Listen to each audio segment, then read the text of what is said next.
G'day listeners, welcome to Bar Karate, the sailing podcast. My name is Jordan Spencer and it's that time of the week where we get to hang out with some really cool sailors, but unfortunately I have to share that time with my two idiot mates. So first off, welcome to the show, Mr. Brett Perry. Greetings, Exalted One. Hey bud. Not sure about these European summers. European summers? Yeah. Why? Well, we're up at 6 o'clock in the morning trying to do bar karate. I mean, come on. Oh, Really? you're just looking for sympathy, aren't you? Yep. Yeah. None's going to be coming, mate. We're doing I this can for see fun. it in both of you. Yeah, we just can't drink too many beers at this time. But Bicey, that won't stop Bicey. He had a voice that could make a wolverine purr. Mr. Nick Bice. Good point. It is a Friday. It is. Friday. It's just like a afternoon, basically. It's the afternoon of the week. Believe it or not. I'd just like to start off with some actual stuff, guys. You're straight into it. Whack a bit of double-handed in there. No. Actually, just tell the actual sailors heading up to Mooloolaba, they'll be driving their cars listening to this. Yep. Up to Mooloolaba, big shout out to them. Safe travels, men. Like I said last week, we're not going to be there. Don't want to be surrounded by all you cheating bastards. And from but I got to tell you, I am so regretting not being there. It would be fantastic discussion. And Jordan, you've got to wave that flag, buddy, when you're up there. When I'm up there. Sell as many beers. Well, when they're up there, sorry. Yeah. Have as many chats as you can. I think we can kind of put our discussion to bed for a little bit, though. Oh yeah, no, we've had some great response to that whole discussion. Yeah, and thanks for everyone worldwide actually. Yeah. Sending in notes and discussions and messages and every other form of communication known to man. So, but nonetheless, ocean racing is back on the agenda. It is. You're excited? I'm excited. We've got I'm to excited say, for you guys. I'm excited for you. The VO65's turning it on, eh? yeah, I think we'll come back to that. Yeah, we'll come mate. back to that. I think what we'll bring our guest in because it's pretty important, and then, but yeah, we do have that finish of the first leg of the Ocean Race Europe is going to be definitely featuring in this conversation. We're going to have quite a lot of discussion about that, and what some amazing sailing we got to see, and so. What we decided to do was to bring in a young champion sailor, a Dutch sailor, who actually was part of that whole race, is on Team Akzo Nobel and has shown the determination and done the hard yards to get where she is and belongs. So please welcome to the show, Rosalin Kuiper. Thanks a lot for having me in the show, guys. Pretty cool. Absolute pleasure. An absolute pleasure. It's... You're a star on the rise, so we, much like ourselves. Yeah, a star on the horizon. That is much like ourselves. You know those ones that are going out? You would have seen one the other night just shooting through the air. A bit like Haley's It was probably red. That was Jordan. Yeah, a bit like Haley's Comet, only comes around once every 80 years or so. You've been talking to my wife. Right, well, so we've got a lot to talk about with the ocean race, but first off, I think we should just sort of dive into you and how you came into sailing, like this shining light that you are from the Netherlands. How did the opportunity of going sailing first start for you? For me, the opportunity started when I was quite young. I started on a little lake. I had my small boat, my Optimist, and I just went out sailing there quite a bit with my dog at that time. The dog? And, yeah. Wow. Wow. Do you know, that's where I Rosie, started. actually, Jordan, he's a bit of a Dutchman himself. Like, his body has actually grown to be a Dutchman. He's like a 5'10" man with a 7-foot man's head on him to keep his head above the water. Who's Holland. that? In Jordan, our illustrious host here. So he has evolved as a Dutchman to keep his head above water, which I'm assuming many Dutchmen, from a sailing point of view, that's how you evolve into sailing. You've got to get around. There's plenty of water. Yep. Yeah. Oh, it's pretty good. Well, if you're ever in the Netherlands, Jordan, then we can go for a sail. Yeah. Yeah, well, You look good in an Optimus, mate. You're going to say you look good in a dog suit. yeah, we used to spend a lot of time in the Netherlands. So, yeah. Anyway, it's. I think Bice is alluding to the fact that you're surrounded by water, and there's two things about the Dutch. Well, there's a few things about the Dutch, but they're very tall. Well, there are a lot of things Yeah. about the Dutch. I notice now, hanging around with the Aussies all the time. You're very tall, and you're surrounded by water, and and you've produced a lot of talented sailors. So it always seems to be the optimist as the starting point. Yeah, that's right. Yeah. Just get pushed out. Are you a good bike rider as well? Let's just be really. Yeah, I love it. So we have a day off tomorrow, and I will 100% go and just rent a nice bike. I saw one already, and I just fell in love with it. So yeah. Oh, that's wonderful. All right, so you can't just go from an optimist to where you are now. So how was your career path? How did it start? Were you always determined to be a pro sailor, or was there another dream for you? Well, no, I was not my intention to do sailing for work. I did the small boats, and then I actually wanted to start racing when I was quite young. So I asked my parents if I could do that. But I have a sister and a brother, and they were high into sports. And they said, well, there's no opportunity to do the racing. So I picked another sport. I went into athletics. I did that on national level. And actually, when I was, say, around 15, I started sailing again in the Netherlands. Then I came to Australia, and actually in Australia, I found out that I really loved the sailing. I just did a road trip up the East Coast. And I noticed that everywhere where I was, I just went into harbors and looked at boats. And I found the job and on bigger yachts, and then I was like, "Whoa, this is heaven." Then I basically went back to the Netherlands, and I made a plan. And I thought, well, if I can do sailing every day, I'm the luckiest person in the world. So I better make sure I can. That's how it stared. Basically in Australia. How old were you when you Sundays. did your little journey up the East Coast? Well, I actually just turned 18. Yeah, because I noticed, because I was able to do everything by myself because of the age. Yeah. And I could buy beers. I was going to say, have a beer. Yeah. Yeah. Yeah. I'm sensing a common theme here, Jordan. It's true. It's true. But like you came through a sort of development program though in the Netherlands, didn't you? Yes. Yeah. Exactly. Yeah. Team Heiner, led by Roy Heiner. I was part of a kind of a sailing, academy, you can call it. And they let me out to sail bigger boats.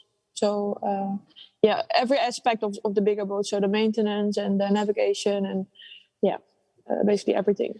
And just for the listener, Team Heiner, based in one of the most beautiful towns of Holland, Lelystad. Which I have been lucky enough to spend at least 7 or 8 months of my life at. I'm not entirely sure I'm ever going to get that time back again, but quite the place nonetheless. So when you do mention those things, Rosie, and all the maintenance side and the navigation side, I can see exactly how that happens and the boats that they have down there in Lelystad in Jolly Marina. Yeah. It's you are right. Great program. We call Lelystad, we call it Lelykstad, and it's the same as Ugly City. Perfect place for Bicey. So how old were you when you're doing that? So that was 2015 to 2018 from my notes. Yes. Yeah, you're right. Get used to it. Rosie, I think so. Jordan might send you your Wikipedia page in a minute to check on your notes and times. No, I think you're right. Actually, well, it's early, guys. You're full on it. Yeah, I did it 4 years or 3 years. Yeah. Yeah. And that led to obviously a bunch of offshore sailing. So you've done a lot of the European races. So obviously you've done the Fastnet, the Middle Sea race, a whole bunch of different events. Was that the goal, or you never thought about the Olympics or any of that sort of stuff? It was just going offshore through the Heine program. Yeah, well, so when I came back from Australia, I really knew that I wanted to sail. And then I looked into the Olympics as well. But I knew I really liked the offshore sailing. So I did my research and I did some regattas. And after that, I just knew I wanted to focus on offshore sailing because that's making me the most happy. And then I basically started the Heine Academy. And I was really keen. I was too late with my subscription and everything, but I basically went there and told them I want to get into this team. From day one, I had a focus, and I knew I want to go for the ocean race. And that's how it happened, basically. Yeah, righto. So at Barkarati, we've got a fairly big focus on pathways. We like to try and give the younger generation an idea of how to follow this little pathway. This is a perfect example, isn't it, guys? We've got someone here who's just absolutely focused and intent on and found something that she or he enjoys, and it's full bore. So I guess it's a really good story, and that's what I'd like to focus on. You decided to go and join the Heine team, and it kept you in check, if you like, all the way along. So it's a really cool story. No, well, thanks for that. Yeah, I think it's just I knew what made me happy, and then I knew the Heine Academy is totally suiting with what I love, and that's what I did. Why I did what I did. You did mention though at the start you sailed with a dog. Yes. On your is that dog still around? Obviously, it's not. But there's another dog that comes along with you sailing. No. Mate, you shouldn't talk about Lucas Chapman like that, mate. I knew that was coming. As soon as you said that, I thought, poor Lucas. Yeah. Well, we've got a bit of story to talk about Lucas a bit later on. I'm sure that'll come up during the show. No, I'm just joking, because one of the things that we've had a few people on who've discovered sailing through various routes. Some of them being the professional side of things, and others being a bit more, what's the word, Bicey, spiritual, where they're out there singing and talking to dolphins and just being in touch with nature. Yeah, so there's that side of it. Was it when you first started? What was the feeling you got when you went sailing? Was it that, or was it sort of I want to win races? It was 100% the feeling of being out in the nature and just escaping from all the stimulus on land, I guess, and just be real, and it's just super easy. You just breathe, you eat, you sleep, and you shit, and it's easy life, right? So I think that's what I loved. And then I really like to cooperate in teams to get the best out of other people. So that's why I did not choose to go Olympic sailing, because I like the overnight. I like to be out all the time. I feel literally I would love to go tonight again sailing instead of waiting 2 days. But it's 100% the nature. Yeah. So that's the attraction to the offshore over inshore stuff. It's just to be out there as part of it and sort of feel yourself in that setting. Yeah. Okay. Yeah. And I think I like inshore as well, but it's a lot of, getting the boat ready and shutting the boat down again. And then you go for dinner, and it's a lot of chit chat around the sailing. And offshore is just, you can enjoy it every minute. Yeah. So do you remember your first offshore race? Oh, yeah. Yeah? Sounds like we've got a story. It sounds like we've got a story coming here. It was just a Fastnet, and it was just a big experience, Just a Fastnet. I had no idea. I had no idea what was going on, and was on a French boat, and they all spoke French, and it was Was that funny experience. Do you speak French? Well, I used to learn French when I was in school, but I cheated so much. So I think I forgot everything. Was that the Warhorse? That Fastnet? Was that Warhorse? Yes. Well done, Jordan. yeah. Again. Nailed it. Inspector Jordan. From memory. Yeah, from memory. A Beneteau first 50 called I was Wobbles. walking down the dock in 2000, and when is it? That was 2017. This is sick, eh? I saw this French team with this young girl on the boat. So, You remember because everything, that was wasn't not just the Fastnet, you did the delivery. So you had the whole experience with that one. Yeah. No. I just did the Fastnet. Oh, I just did the basically I stepped on board a couple of days before because the other boat I was supposed to sail on, they pulled out. Mm-hmm. So it was just I jumped on board.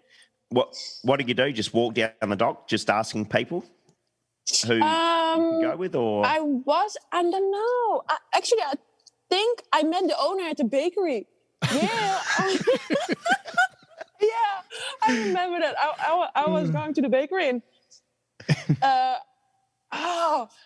I should ask him, but it was quite funny conversation because he was ordering something with a lot of cream in it, and I just had a sandwich or something, and then he looked at me and said, "Oh well, that's way healthier." And I said, "Yeah, what you're ordering is just shit. It's super unhealthy. You shouldn't do that." And then he laughed so loud, and we started talking, and then basically he said, "Oh well, if you lost your boat, then you can come and sail with us." I said, "Well, okay, let's go for it." Lovely. buy some more sandwiches. All we've got is cream buns. Yeah, I'm only coming on if you get some real food. well, they were French, eh? They had real food, a fridge full packed up with cheese and salami and everything. I loved it. Yeah, it's different now, I can tell you. Oh dear. Food program isn't like that anymore. No. Well, you're Dutch, so you guys are used to some crazy food. So you can survive anything being Dutch. I think that's probably the truth of it. Yeah. Well. Go on. No. I just say they just ruin me every day because I just love the mayonnaise. Oh yeah. Yeah, it's just the thing, I think every morning I just say, "Hi, Lucy, good morning." I said, "Yes, mayonnaise." And after that's it. That's basically how every day is starting for me. Very good. A pipe and a pancake. Yeah, pancakes. Yeah. All right, so let's get past that. So you started doing a few of the offshore events. So the Middle Sea Race, obviously, in 2018 was a fairly important one for you because I think without that one, this whole pathway wouldn't have come through. So you're sailing on tilting at windmills. Yes. And just tell us about one, obviously, both BP and Bicycle regardless about sailing around islands at night, looking at volcanoes. But tell us about how the Middle Sea Race went for you and what was so important about it. That Middle Sea Race, I met John and Sarah, the Australians, and it's Australian boat or Australian crew, and they basically they feel like family for me now. Yep. And I think the race was pretty cool because there was an Olympic fin sailor on it as well, and it was a whole. Yeah, it was like a kind of a different world. I've learned sailing differently because of the people. It was just amazing group dynamics, and because of the fin sailor, he had so much knowledge, and I learned. I don't know. I learned maybe from him. I learned just a lot. It was really valuable for me to do that race. Yeah, and that race that opened basically the doors for me going to Australia because the people who were on there, Peggy and Juha, they invited me. I said I was planning to go to Australia to do the Sydney to Hobart, and then they said, come and stay with us. So I said, oh, okay, that's a really nice offer. So they asked me, when are you coming? And then I said, in 12 days. And then they said, well, we live in Wagga Wagga. No. They live in Pittwater. Yes, that was a score. On Scotland Island. That's a score. Yeah. For our international guests and other guests who haven't seen and or heard of Scotland Island, it's a magnificent part of the world up in Pittwater. So you did land on your feet there. Yeah, it's but amazing. You had to row Had to row your boat across. Had to row the tinny across. Well, it wouldn't have been like home, really, would it? Surrounded by water. Exactly.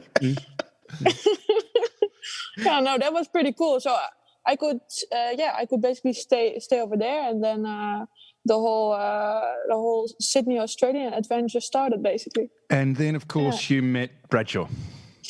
Yes, yeah. Oh, the future ex-commodore of the Cruising Yacht Club of Australia. Yes.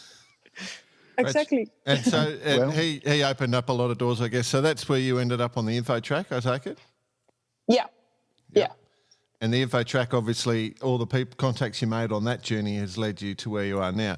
Tell us about that. So if you were on Scotland Island and what did you get? They just offer you a job? Is that what happened on info track or? Oh, no. So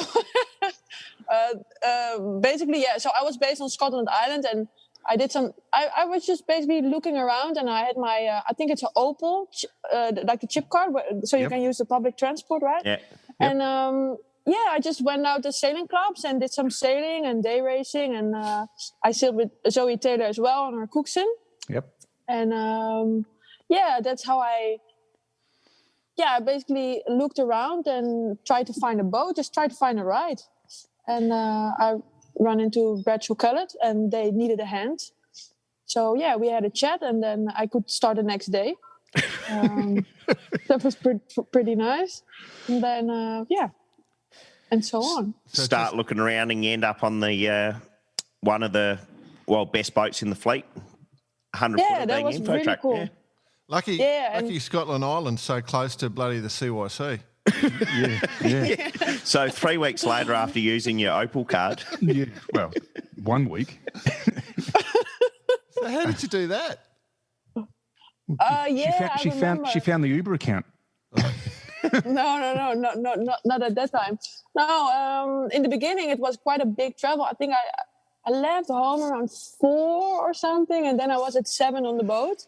But later I made some friends on the island, and they were working inside the city, so I had 3 friends, and they all dropped me on the park and ride spots, and they all took me to the next stop, and that's how I ended on the boat every day. So it was quite a pleasant trip.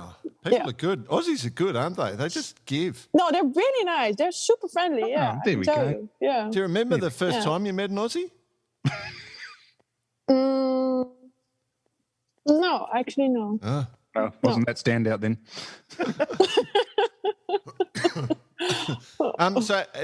You went not just from doing a bit of, you just didn't just start working on the boat. They actually, you got evolved into the race team.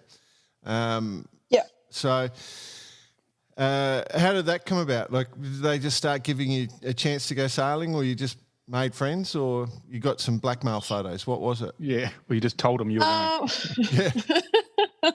No, I started working on the short team, and we went out for day sailing, and Tony Mother, he came along, and that guy. and Black as well. And it went pretty well, actually, and I was not really expecting it, but then all of a sudden they just offered me to be part of the racing team and do the whole trip. Yeah. So Tony's basically said, "Hey, Rosie, just take the helm for a bit. I've got to go check something." And then all of a sudden the polars just go shooting through the roof. Oh, hang on. We're onto something. We found some talent here. Is that true, or was it by bribing them with stroopwafels? Well, no, the stroopwafels, they were gone because I gave them to my friends. I remember that I had a cheese slicer left. I remember because the owner of Infotech, it was his birthday at one point, and I gave my cheese slicer to him. But I don't think it was because of the presents. I think it was just because I worked pretty hard. There you go. Absolutely. Good answer. Yeah. No, good answer. We're trying to be silly, but we know it's real. Just whilst we are being a little bit silly, this, guys. Silly. Yeah, righto. Sailing in Holland and being part of the Dutch culture, there's 2 of my favourite things. Heineken. Oh, I love it. And Well, frikandels. Frikandels. It's basically like a sausage. Frikandellen. Yeah. And, mate, I'm in heaven. Go yachting, a couple of Heinekens, Give Bicey a hike bit and of a frikandela. I'm done. A hike Paid and for the day. and he's away. We overlap slightly, Bicey, but I go on the other side with food. Yeah, know, you're at the sweet end. Yeah, the sweet stroop end. You're waffle at the and stroop waffle. and the apple Oh, donuts. the bit of bowling falls right in the middle. The ball and So where do you get the frikandellen from, Nick? No, actually, during the ABN AMRO campaign, we were followed by this big tugboat towards the end of the race, and they were like our mothership. And all they had on board was kegs of Heineken and frikandellen in the freezer. So whenever we stop sailing, we go over to the tug. I forget the name of it now, and that's where everyone ended up congregating. So That's funny. that's created my love for beer and sausage, basically. which you didn't have That's a before good when you left story. Australia, by the way.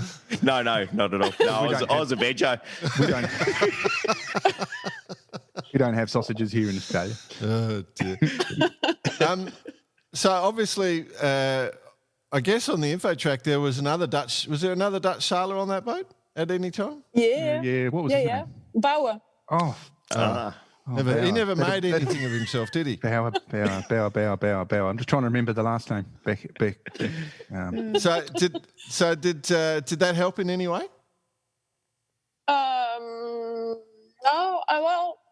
No, I don't think so. Because Bauer arrived. He's a bit of a bloody hard bastard, isn't he? Well, I learned a lot from him, but I think he arrived after Tony offered me to come sailing. So in that case, yeah. Rosalin, but I learned a lot from him. There's another familiar theme growing here, and is that Bauer, we've all worked for Bauer at some stage. Oh, really? Yeah, so as Nick keeps alluding to in the show, even though we've worked for him, and I say worked, he still is our boss. Yeah. So if you see Bauer in the street, yep. He's your boss still. Yep. So he'll make sure that you're on time. Oh dear. So this whole sort of adventure led to all sorts of adventures. Obviously, afterwards, you've done a lot of time over in the Caribbean doing regattas over there. You've got quite a few sea miles under your belt now. Like you what are you, like 300,000 sea miles? I'm guessing around about that from what I hear. 300,000? 30,000. Yeah. Jordan's actually tracked more it. or less. Jordan's gone back through your history and he's tracked it all. Yeah. Have you taken into effect the curvature of the curve of the Earth as well, Jordan? Of course, Yeah. of course. The Great Circle route. It is Friday morning. Yeah, go on. So you managed to. You guys are quite on. Friday morning at 6 o'clock. I wouldn't be so. I don't know. So jovial. I appreciate it. It's just good. to be completely honest, I haven't been to bed yet. No, You should see nothing but professionalism here. You should see Thursday nights in Adelaide. They're massive. Oh dear. Down the Ramsgate.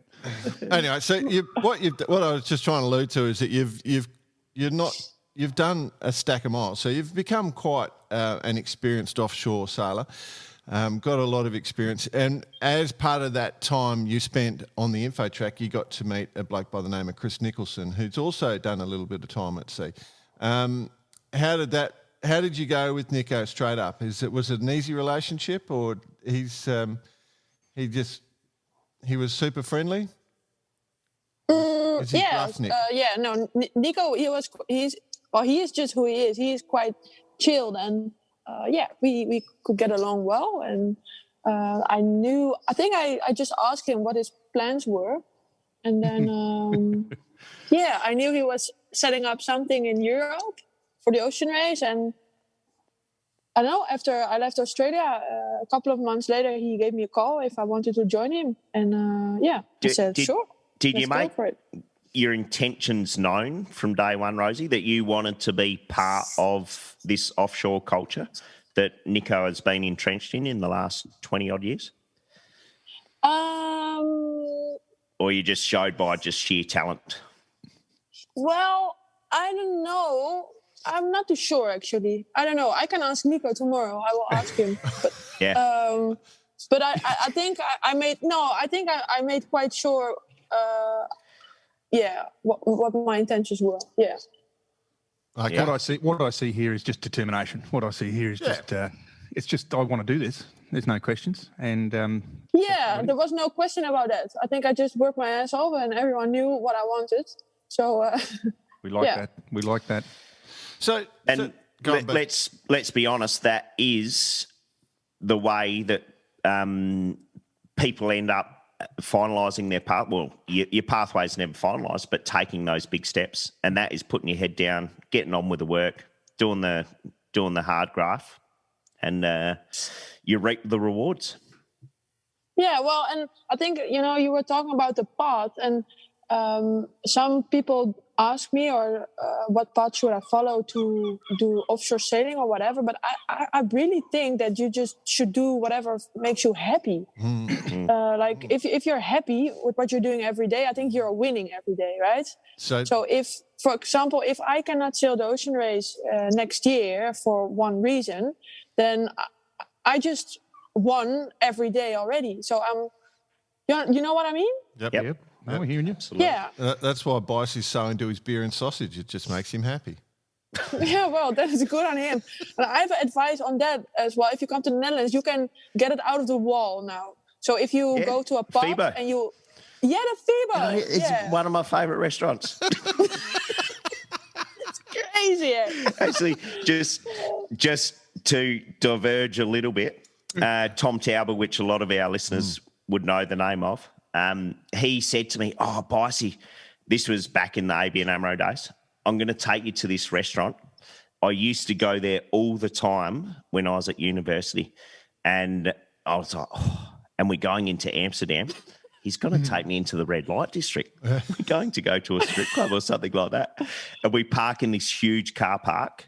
Nothing is around. I'm like, there's going to be a secret entrance. Next thing you know, he gives me €2, points me towards Fibo. Go your hardest. And it's basically like a massive Coke dispenser. You put your money in the wall, press the number of what you want, and out comes some potato chips with mayonnaise, some frikandel, some bitter bolins, all of the famous Dutch. All the great stuff. Yeah. But anyway, Fibo, without a doubt, one of the greatest restaurants in history. Very good. Wow. Like Ruddy, the sailing podcast. Okay, so let's get serious. What happened when did you get the phone call? Oh, sorry. Bicey. Sorry. All right, I'm out. Yeah. See you later, guys. Tell us about that phone call and said, hey, you're on the team. Wow. Sorry, I thought I lost you. You're still, you're still there. So I think he sent me an email. He sent me an email first, and then we had a call, and then it all happened. There was not much communication before that. I just had an email, a call, and then I think I got a contract, and then I just stepped on the plane and flew into Alicante, and we recommissioned the boat, and it was a whole adventure. Have you had to sell your soul to Akzo Nobel? So you have to now go around to all the Akzo Nobel shops and waving the flag? Yeah? Yeah. Are you now the new face of Akzo Nobel in Holland? Well, no. We had the CEO of International on board. That was pretty cool in the lab. Oh, wow. It was nice. Yeah. But we visited some factories in England. Yep. Yeah, that was impressive actually to see what they're doing, and it's just a big machine, like with all the people, and pretty cool. It's cool. It's a good team you've got on that boat. A few Australians, Italian, and I guess are there any sailors that concern you on that boat that you're worried about going to sea with, and why is Tristan that sailor? What are you alluding to here, Jordan? Oh, Tristan. I was just picking on Tristan, that's all. Oh, no, I wasn't thinking about Tristan. Who are you going, Bicey? No, I'll get to it. Stand by. No, so you've got, obviously, let's just run through. You've got Nico, Lucas Chapman, Tristan Seal, who we pick on because he was part of the boatyard, yourself, Rory Hunter from the UK, Charlie White, Guillo Bertelli, and then Liz Wardley. So Julio. Exactly. Yeah. I said it the Australian you way. all say Giulio, but he it's Julio. Julio. Does Gulio have his own clothing line? The Akzo Nobel clothing line? And Will Harris. Don't Oh, forget hang on, Will let me Harris. get my Prada kit on. Nothing gets past us, Rosalin. Nothing. Don't worry. From day one when Gulio joined the boatyard team, everyone took the piss out of him. Yeah. Like he was literally the boatyard's Fabio. Had these beautiful long locks, a nice good looking bloke, and you know what that leads to? Everyone taking the piss out of him. So I hope that continues. Well, he cut his hair, so that's a good thing, I guess. I was just. So who's the best and worst on your boat?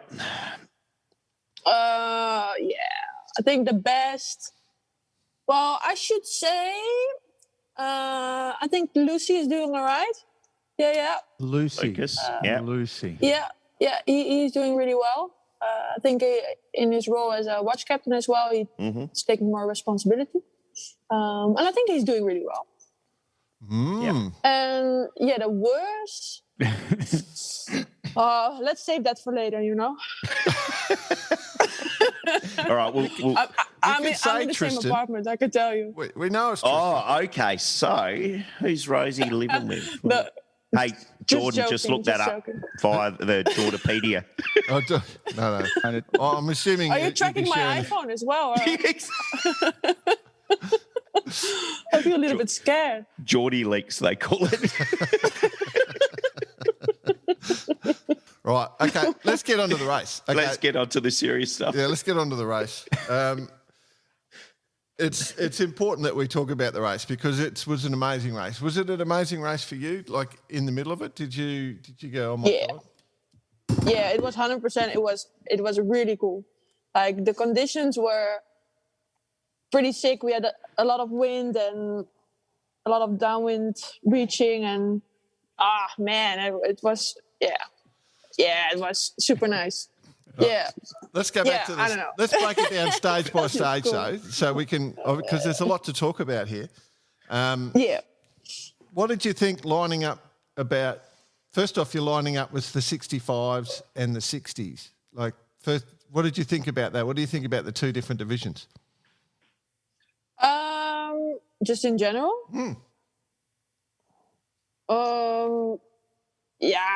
I think it's just different boats, right? And you really see like the IMOCAs, if they come off their foils, they're super quick. And once there's less wind, they're just slow. Guess, you never had the chance to see them upwind because it was always either super light or downwind sailing, right? Yeah. So they're either, like you say, super quick or level pegging.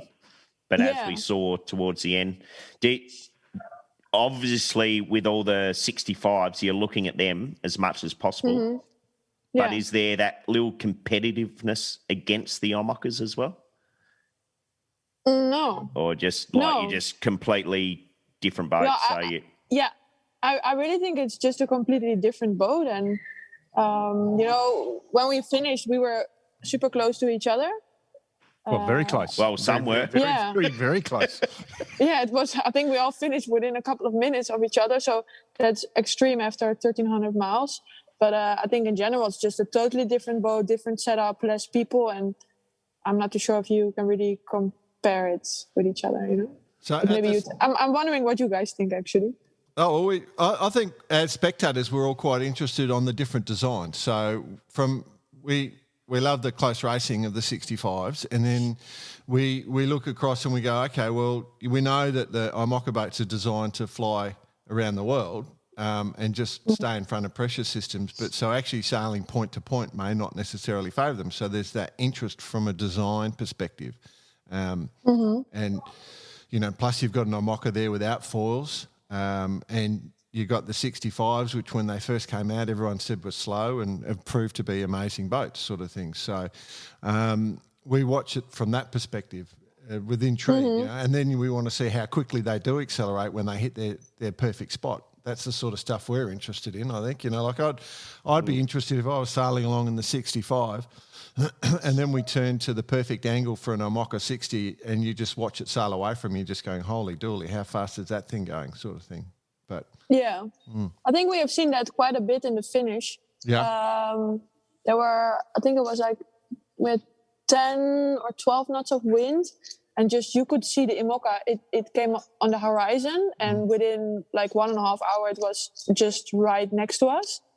But then the wind dropped. I think it was 7 knots or something, and it just fell off the foils, and it was just nowhere. Crashed into the back of everyone. So in the race, if I sort of had to summarise the race, you sort of started off in quite light winds, sitting in a bit of a ridge. Then you crossed into a nice pressure zone as you headed out to that turning mark.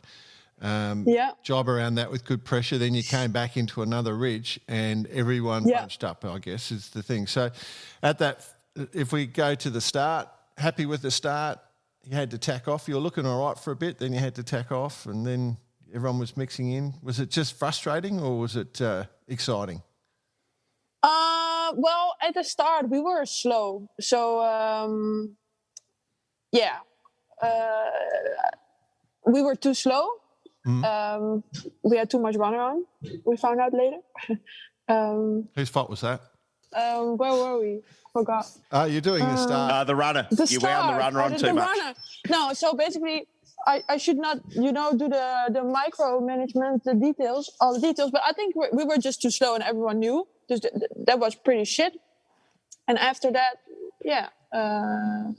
we went fast, the whole race basically. Yeah, so you're quite well positioned at times. Like there was a lot of tactical positioning with Akzo was doing. So who's making that calls? Is that Nico and Will, or is that how do you do it on the boat? There a lot of discussion and input. Was it Lucas? So Will, he was still finishing his double-handed to the other side. Where is it? In the Caribbean. So he's not on board. Oh, my apologies. I thought he was. So who was the navigator then? He will arrive tomorrow. So Liz did the navigation, and she discussed with Nico a lot. Yeah. Yep. Okay. And then, I must say, from the outside, there were two. Well, to me, there were two 65s that were seen to in front of the fleet, and that was one, you guys being Akzo and Mirapuri. They were the ones that kind of had the jump in my eyes. And then, unfortunately for you guys, you just then ran into the brick wall and everyone caught up. Then decisions were made, and you certainly made the right decision on the right side of the exclusion zone. Yep. So I need to know, like, had you halfway through the race, did you stop watching the Austrian Ocean Race project? Did you stop looking at their position? Well, I think we have never looked at their position. Okay. Exactly. Okay. No, to be honest, I don't think so, So everything, like, as a sailor, like you've put all that effort in, you sail day and night, and as Nick said, you bunch up literally, a few miles from the finish. Like everything just sort of stops. Pretty frustrating. The whole fleet comes back together. That was a pretty frustrating moment, and we stopped our watches at 7 a.m. or so, or 6. So everyone was just on deck and pushing the boat all the time. Like literally, we were all over it. No food, just water and push and push and push. And then you finish 5th, and that was just super disappointing. And I think the result is not reflecting at all how the race was. Well, I think the result was reflecting the last couple of miles where it looked like very patchy. I think it was very patchy, and we obviously couldn't see live footage, but you could see that there would be boats moving ahead and then boats stopping and then boats moving ahead and boats stopping. It seemed the Poland and Childhood went up into right up into the land, and that just looked like a death move for a bit, and then it just sort of paid off. It's exactly what you're saying, and that was just you pick a side. It's the same with a coin, and they were just lucky. Well, that's what happens in those conditions for sure. Well, what about the decision to go around that exclusion zone? Was there much discussion around that, or you always knew you were going to go south of that? Yeah, we knew we were gonna. Yeah, we went to the south, and we knew. Yeah. Have you spoken to any of the Mirapuri guys and asked why they went north? I'm not too sure actually. I just I think Liz had a chat today to the guy of the navigation, but I will ask. Yeah, she wasn't really clear. Okay, no worries. All right, on to the incident of the race. When you're all bunched up, you've got 11th hour come smoking in. Was that a big crunch of carbon fibre you heard? Did you see the crash that they had? I haven't seen it. No, I haven't seen it. Oh, it is spectacular. It's almost surreal, isn't it? It's like in slow motion. Yeah. Did you not know this? So 11th hour came through the back and smacked into Ambersail with its foil. Did you not see that? Yeah, I've heard it and I've seen the footage, but I haven't seen it live on board. No. Oh, you're not going to see it live now. We don't do replays in real life, but oh, come on. What about the finish? Like with the closeness of the finish, was that? You know, we see Team Childhood just flying its A4 from the top of the mast just for and all that sort of stuff. You know, like that was just crazy. Yeah. What's the question? I mean, just the approach to the finish and watching it all unfold. You know, like it must have been incredible to be part of. That's all. I'm just intrigued. Yeah, it was like super crazy. There was no wind at all the time, and you're just super careful. And yeah, like, and all of a sudden the wind is there, and you almost, you tip over with your mast at 0 in 20 knots, and I don't know. It was just, yeah. Stop start. Yeah, exactly like that. And then you see on the left side of you see just all the boats going, and you're right with Childhood with a big A4 just flapping around, and you're like, am I in a zoo or something? You know, it's just craziness.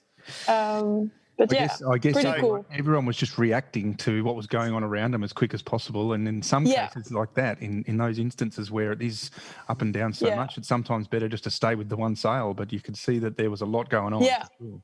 Oh, for us as well. We built 2 times to the A4, mast at 0. We had the J1 ready. We had everything ready just to, Rosie, I learned something to tee it in, tee it up. Tee it up and go. Tee it up. My God. You have some weird things. No, not really. It sounds like my Thursday afternoon when I'm about to play golf. But Rosie, how much are you over this protest which is underway? Or has it been heard between... Because let me get this right. There was a choice between taking the A3 and the A4. Is that correct? And one boat actually took both.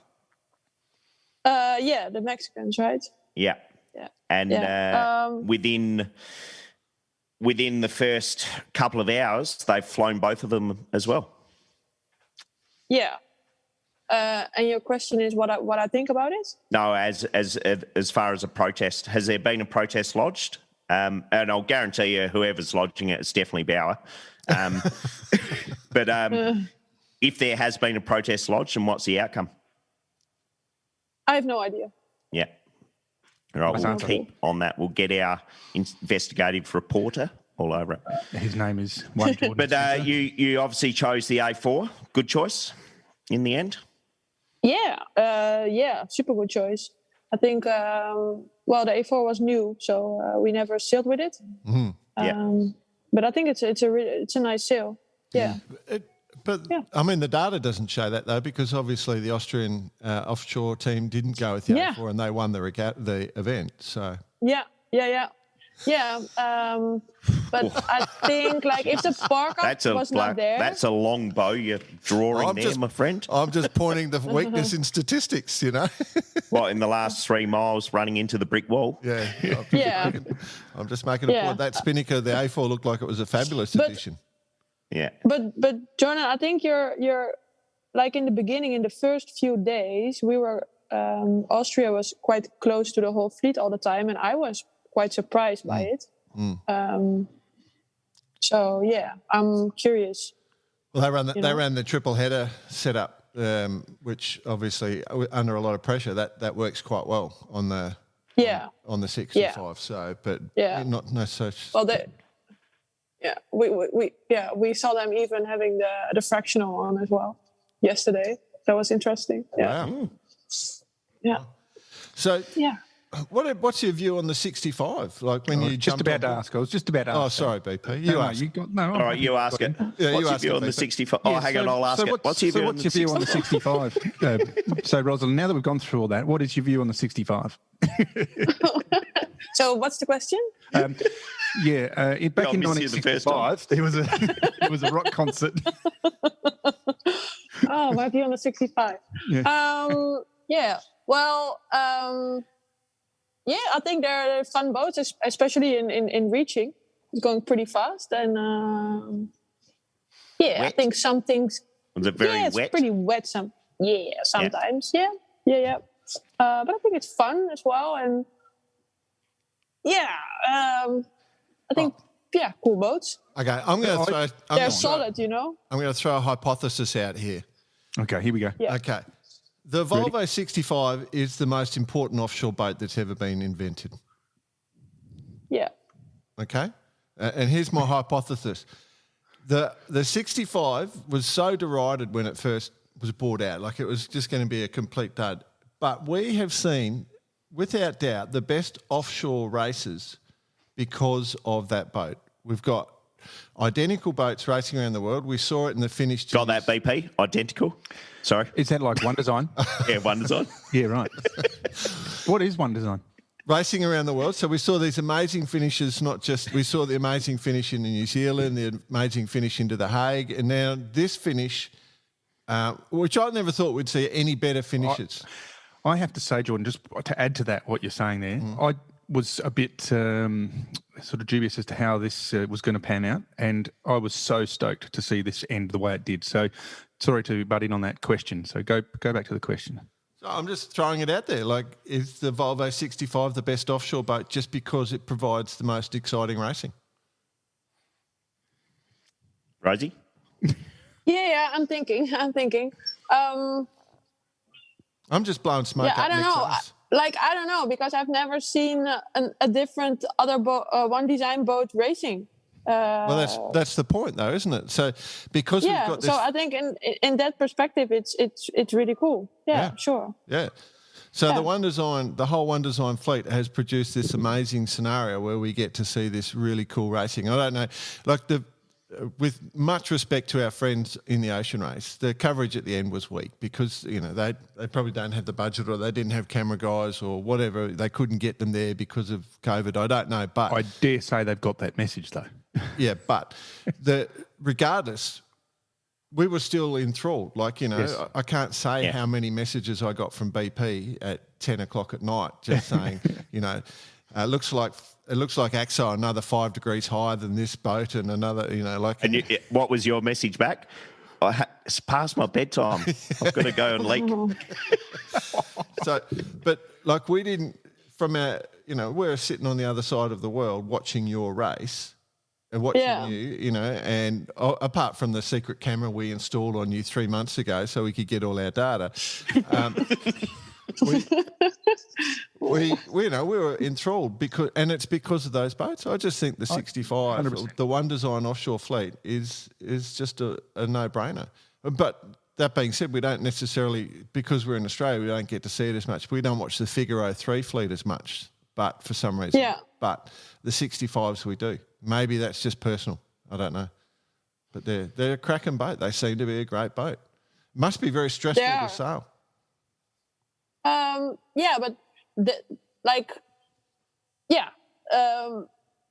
I think it's not stressful. The boats are super solid, and they're really strong, and it's just pretty cool. I've sailed on Childhood as well, quite a bit, and on the Mapfre boat, and they're just identical, but all with a different soul. But yeah, Good. it's cool. It's good. Bicey good would racing, Bicey would like to hear those words, so that's cool because Bicey's put a lot of effort into those boats, as you're probably aware. Yeah.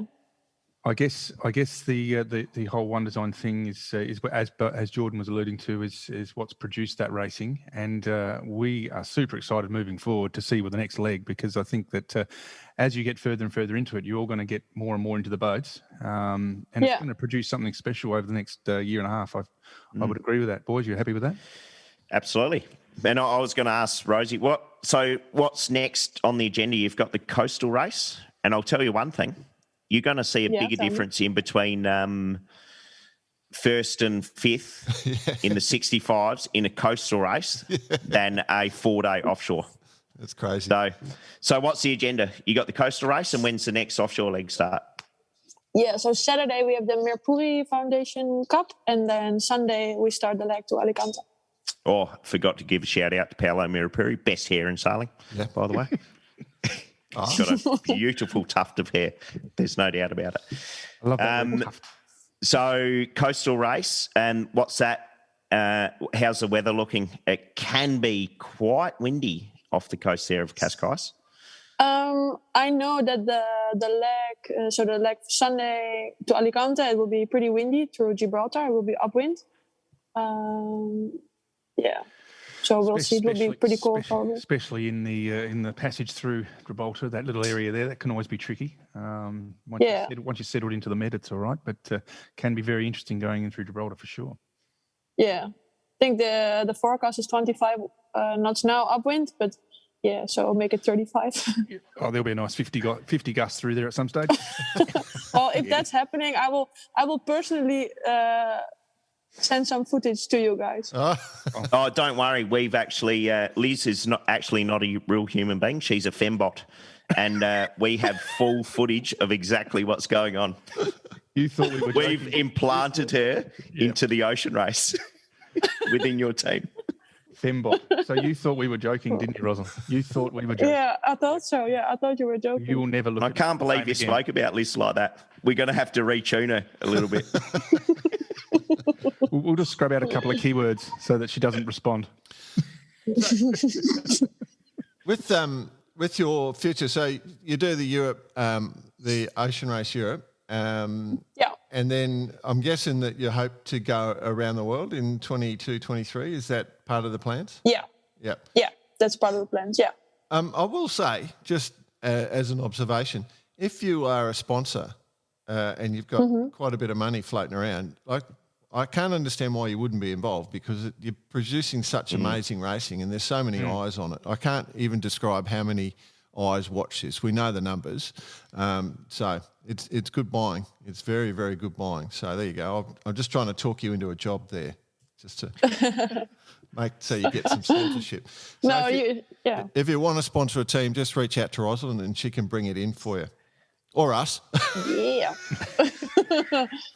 Or we start working together and just set up a campaign ourselves, the Baccarati. Oh no, that's already done. 65. That's already organised. So I don't know how often you listen. I know you listen a bit to Baccarati, but I don't know how often you listen. We used to talk about the Ginga Challenge. Have you heard about that? No. So do you know my God, yes. Yes, the Ginga Challenge. I've heard about it. Yeah. Tell Tristan he's on the short list. Yeah. He hasn't quite made it yet. Yeah.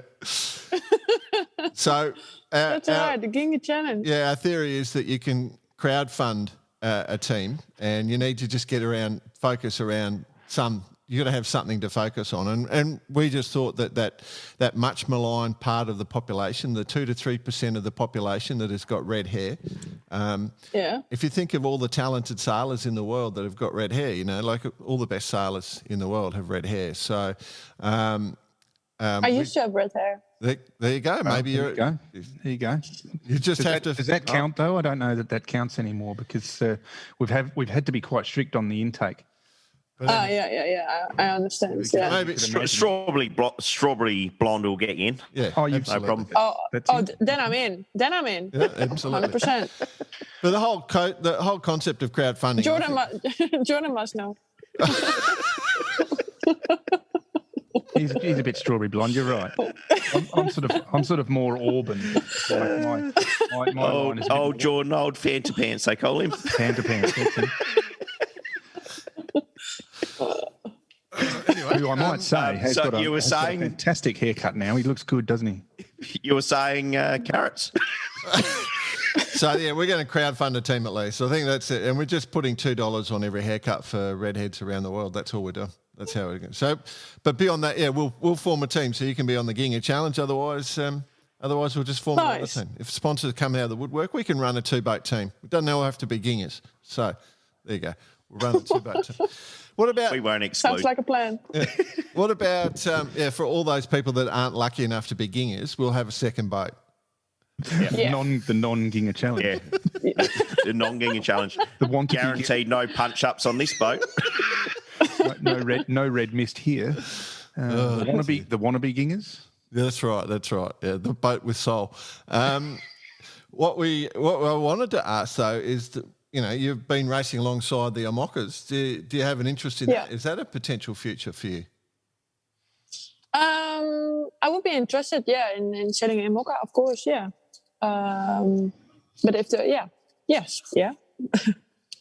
Answer being yes. Yeah. Which one? Like that, some pretty cool boats out there. Boats. Which one's your favourite on the dock? I like the 11th hour. Yeah. They're cool. Stealth. Do you look at them because they're quite, they're not one design and they're quite different in shape? Do you go and sort of hunt around and have a bit of a look at them and see what the different design ideas are and what they're doing differently? Or, does that stuff take your interest or? Yeah, well, I would love to. And I would love to do that way more. But I think because of there are kind of COVID restrictions and we're in the hotel or the apartment and then we walk back to the boat and then back to the apartment. So we kind of try to avoid having too much interaction with other people. Yeah. And accordion players. What's that? And accordion players. I did In the streets of I did Portugal. see a street of Portugal with an accordion player today. Was that you? Oh my God! Yeah, was it? I don't know. I just thought, is that a COVID restriction thing as well? Liz was hiding behind the building. The Liz Could robot. see exactly what was going on. The Liz robot. The Liz Fembot. The Lizbot. Yeah, we told you, Rosalind.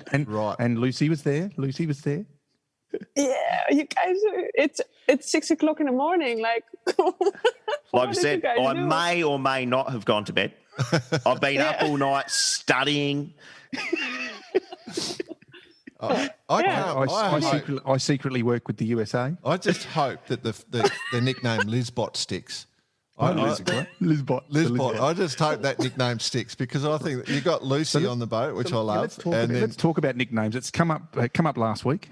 Nicknames, and it has caused a stir. Yeah, the whole nickname thing. The nickname thing seems to be coming at a wave. There has been suggestions we have a new segment, Jordan. Oh yeah.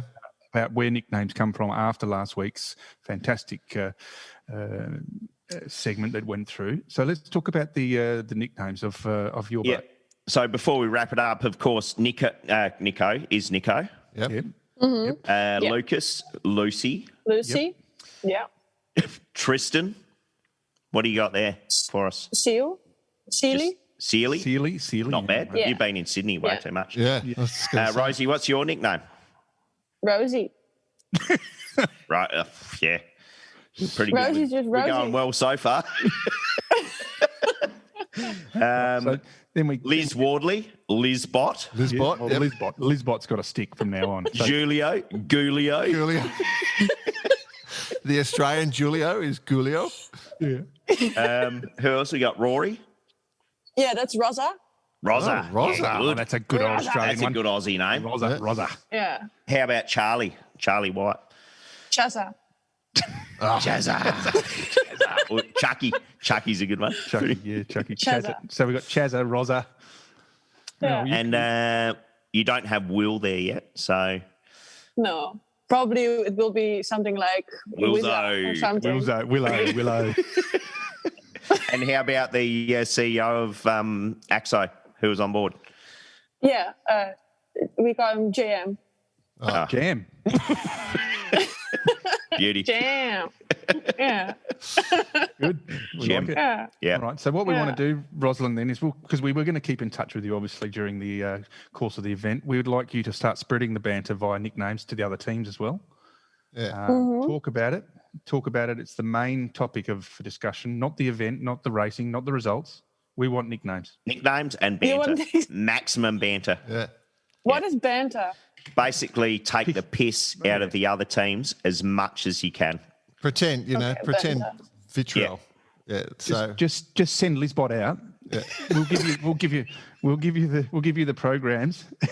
Send Lisbot out on a couple of journeys, and she'll come back with a bunch of information. You just download them. God, I can't wait till she's walking down the dock and someone goes, "Hey, Lisbot."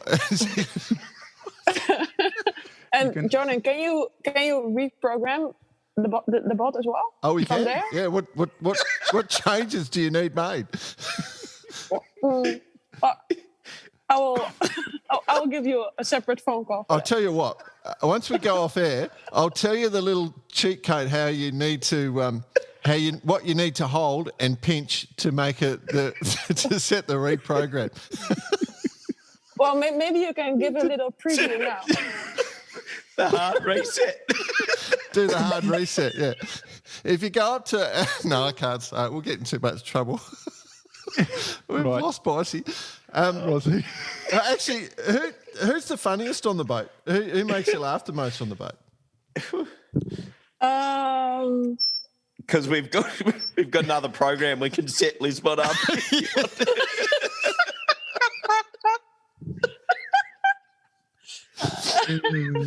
Yeah. We run the humour the- program. I've got Liz's face on my other screen here. Hang on, I'm working on the code now. Add humour. The Lisbot. So you're hearing us, Ros? You're hearing us? Lisbot.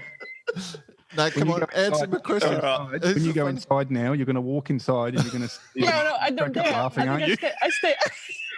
I think I stay outside. No, go inside. Can you film it? Oh, dear. Jeez, I need a little breather. People. I would want to jump off the balcony again. No. Okay. No. Look. Don't let's worry, sum up- she's let's sum- faster than a speeding bullet. She'll be down there in a minute. She's designed to save people. Oh, come on, I want to bring this back on. That's enough. Yeah. So you didn't answer the humour question. Who's the funniest? What was the question? Chaza. Chaz is the funniest. Charlie White's the funniest. And who's the test rig? So a test rig, when you're going to say Persico and they put something on, they've developed a new foil or something, and then they put it into the test rig to see how far they have to push it before they break it. We call the person on the boat that does the most damage test rig. That's an automatic nickname on a boat. So every boat's got a test rig. Ooh. So who's the test rig on your boat?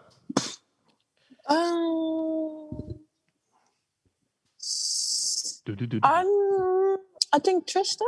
Yeah, that makes sense. CeeLo. Bicey's muted himself. Bicey's still. Jeez, I need a little breather. Peeps. Okay, so CeeLo's the test rig. So what Okay. we need to do, we need to find out test rigs of all boats Yeah. and nicknames. Cool. We won't touch back on Lisbot for the moment. 'Cause that seems to be- I think we're heading to our worst ever episode. We're just sitting here giggling the whole time. 7 o'clock in the morning. Sorry, my apologies. Oh, dear. Come on, let's get serious. We're serious. All right, come on, wrap it up, Hey, Jordan. you're just starting the day, guys. Wrap it up, Jordan. Okay. Hey, Two on, quick go on. questions to finish us off. What's your favourite boat? Have you got a favourite boat that you love the most? On the 65? Oh, no, Or in on any sailing. boat. In sailing. What boat Um, makes you happy? well, I like the Cookson. I like Cookson 50. Books and 50, yeah. Oh, yeah. Good choice. And is that the canter, Grace O'Malley? Yeah. Yep. Okay. Yeah. Well, I Yeah. actually sailed with the second owner of that boat here in Sydney. So Oh, really? yeah, On with Chris- what with was the Chris- name? Chris Way. So Oh, wow, yeah. so Nice. the boat is has gone through a full restoration after a little incident, but that's it's looking glamour now. That boat. So One for sale in the Caribbean Yes, right way, now. Chris Way. Yes, way. There's one for sale right now. If you love the Cooks and 50, there's one available right now. And you can come straight through Barkarati Brokerage, give us a yell, and we can pick that no problems. Okay. All right. So, favourite boat. That was good. Simple answer. I like it. What about the short-handed thing? Like, would you do double-handed? I was going to ask you. Yeah. You're on the same line, eh? Yeah. I really noticed. Are you in the same house as well? No. No. It's a little bit too personal, the question. We've each got a spare Lisbot sitting in our houses in case one breaks. Just feeding us with information. Next best question, please. Now, I was going to Ask about double handing. Respond X2. The double-handed, like. You want to do it? Well, I think I like to focus just on the ocean race and on the fully crewed sailing. I think it's a little bit too much if I take that on as well. So I think better focus on one thing and then continue with the next. Okay. Yeah. And what about when you were growing up? Who was your inspiration? Who sort of fired you up? Who was the person that you were most looked up to? I cannot answer because I really don't have. I don't have it. I don't have a person. No. Caroline Bauer would be that's just a really, devastated. really interesting answer because that just proves that it's just something you've wanted to do and that's true. right? You just chased it hard. Love it. Yeah, That's cool. Yeah. All right. Well, I think we've gone way over time because we just laughed for about. I loved 20 minutes. it. I loved it. When is the show starting? This one, we'll send you a link. Oh, we started recording You an should hour be ago. able to download. What times you start Sunday? Yeah, we should. We'll have it to you for the start. Well, I'll send you a link. We should. What time? Yeah. I should get it to you before the start. I'll get you a link. Hey, hang on. I've got to Actually, create a on your scenario day here. off tomorrow, maybe you should go down and install a stereo on the VO65 so you can play this at the start on Sunday. Oh my God, I will. No, I'm serious. I will. I will do that. I'm not joking. I've so got a scenario. Like, here we go. Sunday night, they're out there racing. It's settling into the rhythm of it all. And Barkarati comes on. It gets to the Lisbot section. Could you imagine it? So Make sure you play the bit about Paolo's hair when you're close to him. Oh man. No, you mentioned before that you can cut out things, remember? No, negative. We haven't done it yet. That was a lie. We've never done it. No, that will be all right. No, but I actually have a question for you, Okay, I love because I'm doing some footage on the boat as well.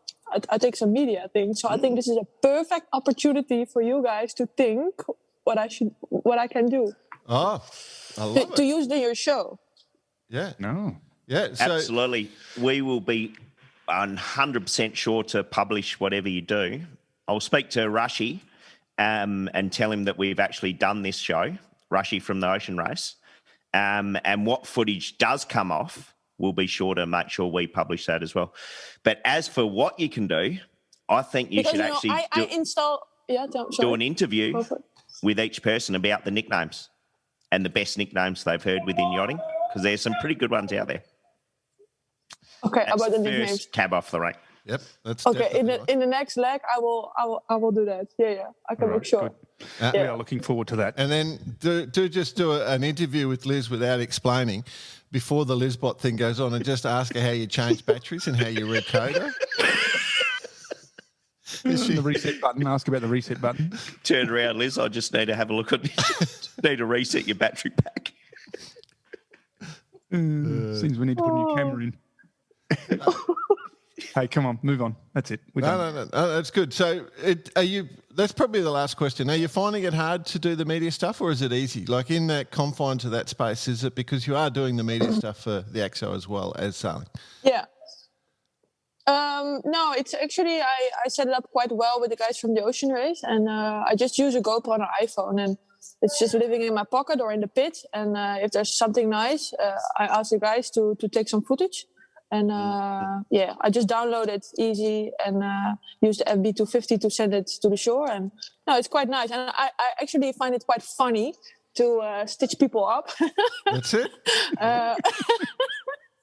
I just love it. So I think it's something good, and it's bringing a different spirit in the team. So I think it's good. Is it a struggle? Is it a struggle when Tristan picks up he's always grabbing your camera and films himself for a couple of hours, and chewing up all your. Well, actually, he's the one who picked up the camera a couple of times, but I'm really happy with that. So so that's good. Very good. Mirror, camera on the wall. Who's the fairest of them all? You are, Tristo. You are, Tristan. Actually, Tristo, let's call you CeeLo. Oh, dear. Good one. Beauty. All right. Hey, Rosie. Well, awesome. If we have Great any to more chat to ideas, we'll send you some more ideas of what we want to see on the boat. Just send me a short list, know? Yeah, good. Yeah. We'll make it happen. Excellent. I love it. I put a GoPro on Nico's head, and it's quite fun because you can hear the sound as well. It's super nice to see where he's looking at and like what the he's comments he's thinking. giving. It's pretty cool. It's really cool. The cogs are spinning. All right. Come on, Jake. Cool. Sign her off. Let's go. Okay. All right. Well, we're 100% behind you, champ. We had an absolute ball talking to you. I hope everyone loves the episode as much as possible, and we're looking forward to just seeing how far you can go in the sport. And welcome back anytime. In fact, we might just make you a regular guest the way we laughed on this show. So, best of luck for the rest of the European tour, and let us know. We'll stay in touch. Thanks a lot, guys, for having me in the show. It was a good chatting to you, all of you. Good on you, Ross. Thanks, Well done. Rosie. Good luck Send our with the best to race. the Lisbon.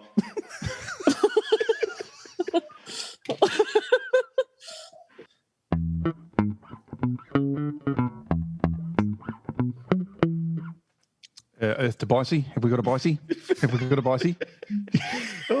Still a bit in recovery mode, I must admit. Good. Hey, Nothing better than having a good old crack up at 6:30 a.m.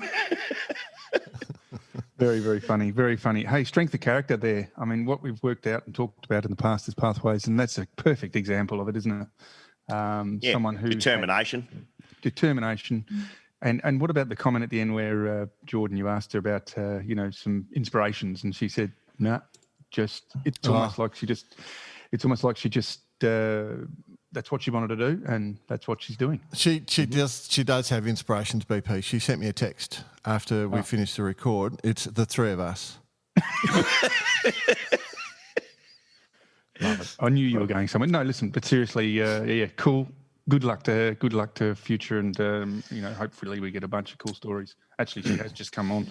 Hang on. Well, let's also say the Ocean Race Europe. It's shaping up to be a cracker. Yeah, well, So- I'm just looking at the wind models for Sunday when they start the leg. So it starts 1 o'clock out of Cascais into Alicante in Spain on Sunday. So as you'll be listening to this, they'll be about to start. About to kick it off. Yeah. And it's looking pretty good, right? Yeah. So there's a bit of a northerly coming down at the start. So it looks like there'll be a bit of pressure, but the minute they go and turn east and start heading into Gibraltar and into the Med, it looks like it's going to be patchy. Patchy. Super patchy. It's always a tough area to sail in or out of.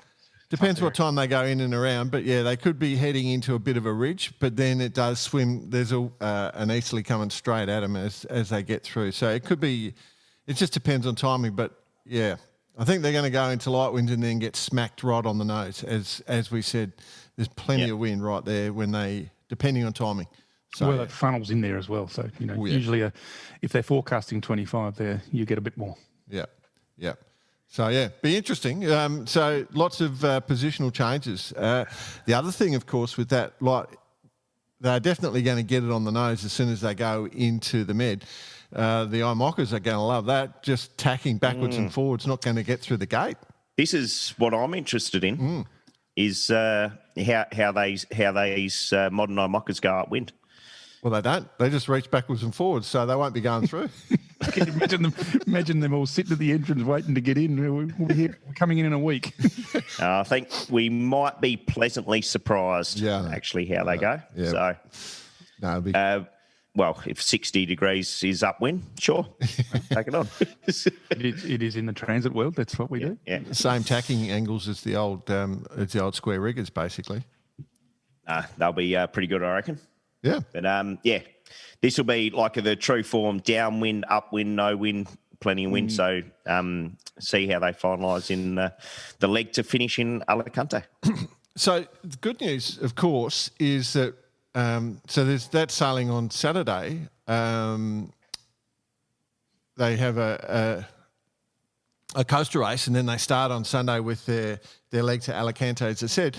But just to keep us from getting completely bored, of course, we've got Sail GP in Italy at the same time this weekend. So there's plenty of viewing this weekend with Sail GP.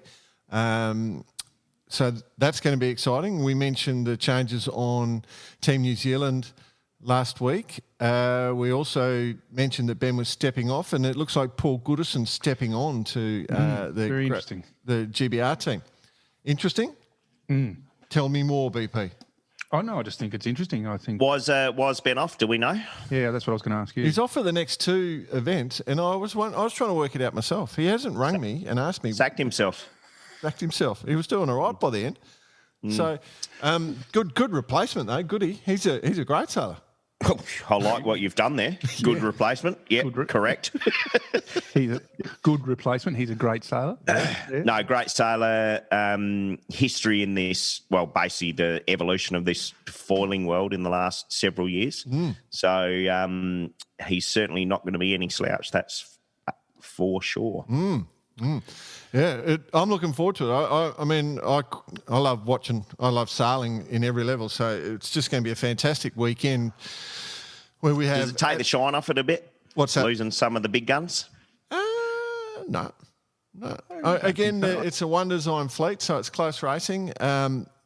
It's difficult to sail these boats. You can tell by the fact that Experience. how things are sort of gapping around the field.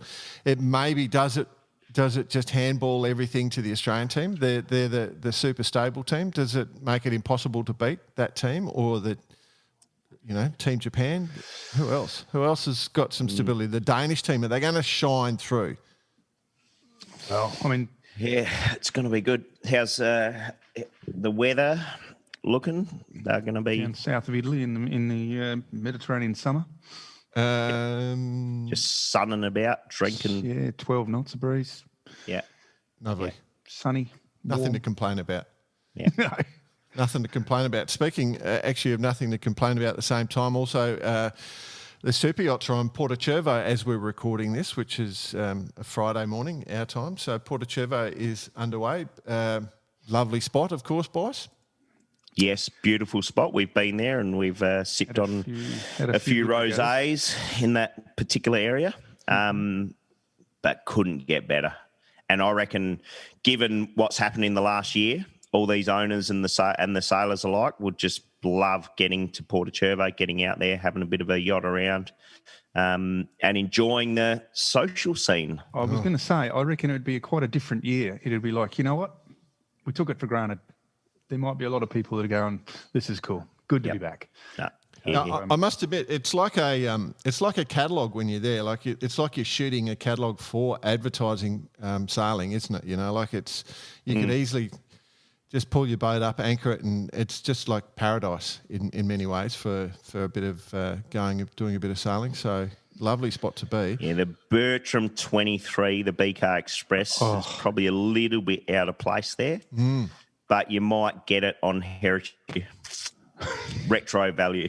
I see. I think it would fit in there perfectly. I can't wait to see. I can't wait to see what it looks like when you pimp it up, mate. I can't wait to see what man with your skills does to it. That Gelco restorer, that really does the job.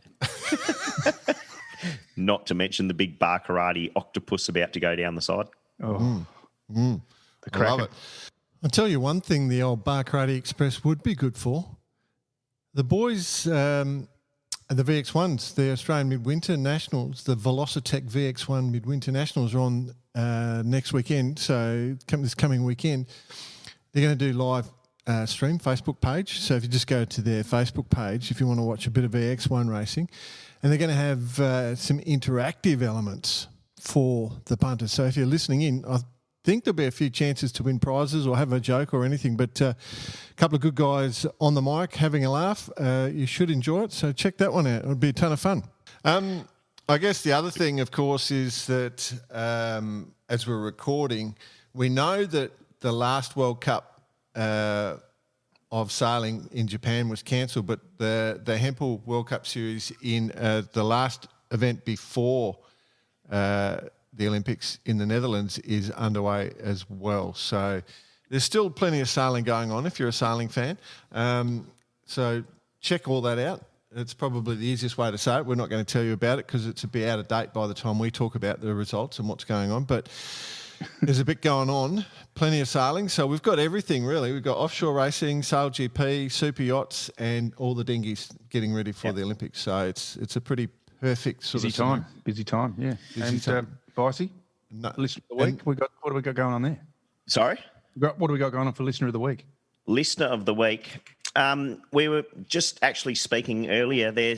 Nothing prominent came through, but in saying that, we did have some good comments from our friends in the board world after our discussion last week with Alistair. Right. So a quick shout out to those guys. They've got the event coming up is it this weekend or no, on the long weekend, sorry. Yes. In New South Wales. Get on board, guys. It's such a cool sport. No, it is such a cool sport, and we deserve to be to have someone at the pinnacle within this sport. So we're fully behind it, and not to be taken in the wrong context. The discussion last week, and I think everyone agrees we need to have this sport and be at the pinnacle of this sport. So I believe Tom, I think it was, who sent us a note. So shout out to him. Righto, nice answer. Bicey wasn't prepared, BP, and you dropped it on him. Oh, sorry, mate. I was just reading the run sheet. I mean, that's what we're supposed to do, right? No. I alter the run sheet as we run live, mate. It keeps evolving as we talk. But we do want to talk about T-shirts. Now, obviously, Barkarati is a loss-making enterprise, and we continue in that vein. And again, we're going to run the program of T-shirts. We always set the price as low as possible, so we don't make any money because we wouldn't want to do that. So we're going to we had a great response last time. We've had a heap of emails saying, when are you doing more T-shirts? And then because it is loss-making, we have to go and work for a little bit and save a bit of money so we can pay for the T-shirts. But what have we got planned? It's not just, we're going crazy. We've gone crazy. Yeah, well, the Barkarati Clothing Company, it's in full swing. But what are we releasing? What I'll brief you on here, lads and listeners, is what we're looking at is actually creating more of a range as opposed to last time. As you could choose one of several different designs and colours and what have you, but somewhat more of a range, some good high quality stuff. We're looking at T-shirts, a couple of different styles, hoodies as well. A beanie, given in the Southern Hemisphere, we're floating into the winter season. Not for you, Jordan, and plus they don't make them that big. And then, of course, all the standard merch, stubby holder. What else can we throw in? And a good old trucker's cap. Did you go into one of those merch places and they've just twisted you and got you to order everything? Is that what's just gone on? And you didn't tell us? By the way, you don't have access to the account, right? No. Yeah. Okay. You just tell me we're losing money, so that's all. No. So we'll probably look at finalising design during this week while people are listening to this episode, and we should have something up in the next couple of weeks, I reckon. And we're going for cool. We're going to try and make it super cool. We will. I don't know. Are we going to keep it ongoing, or we want? Yeah, people I think to come so. in? We want to create something sustainable that can keep moving forward. All right. Cool. Yeah. Nice one. Hey, super funny. Well done. Yeah, I'm sorry. You lost me a bit on that last session. I still recovering. Bit of a gut ache. Well, you don't need to go to gym now, you see. You don't need to work on your core. Yeah, exactly. Righto, guys. Hey, listen, have a good week. Good week, listeners. Be in touch, and good luck to all of the competitors in the ocean race for the round Europe race, and we'll hear from them very soon, no doubt. Here. Farewell. See everyone. And I look behind, don't look behind. So little time, I'm gonna make it right. I'm gonna live my life. I'm gonna So early. You're so good at it. Again, beat me. Amazing. Hope you don't wake the neighbours up. I put egg cartons on the wall.